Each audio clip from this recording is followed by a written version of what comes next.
राहुल अपनी पत्नी सीमा और अपनी मां के साथ रहता था। गर्मियों की छुट्टी में राहुल की बुआ फूफा अपने लड़के सोनू के साथ उनके घर रहने आए। घर आते ही फूफा जी राहुल से बोले कि यहाँ तो बहुत गर्मी है, घर में कोई आग नहीं है क्या?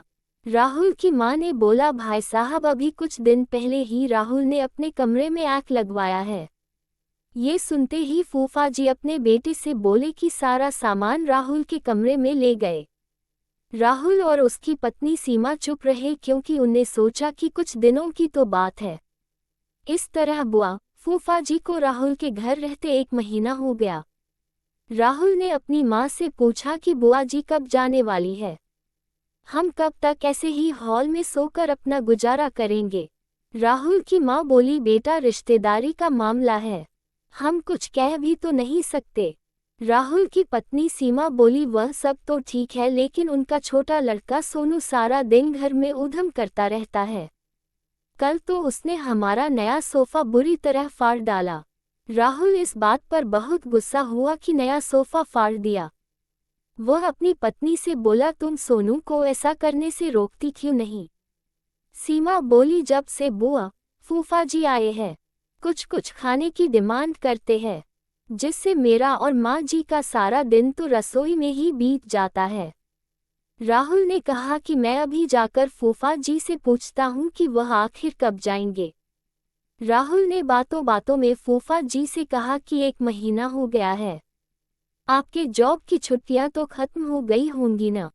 फूफा जी बोले, राहुल मैंने जॉब तो कब की छोड़ दी, अब तो मैं बिजनेस करता हूँ और अब मैं इस शहर में भी कुछ बिजनेस खोलने की सोच रहा हूँ।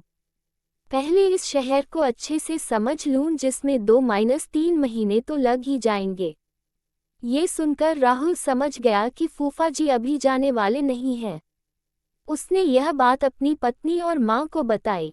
सीमा बोली, जब घी सीधी उंगली से नहीं निकलता तो उंगली टेढ़ी करनी पड़ती है, इनके साथ भी कुछ ऐसा ही करना होगा। आप ये काम अब मुझ पर छोड़ दीजिए। उसी रात बुआ और फूफा जी छत पर थे, तभी उनका लड़का सोनू चिल्लाता हुआ उनके पास गया और बोला कि मैंने अभी एक चुड़ैल को देखा है।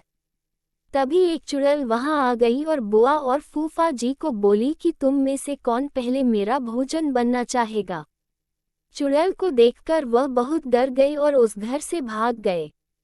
उनके जाने के बाद सीमा ने अपना चुड़ैल का मुखौटा उतारा।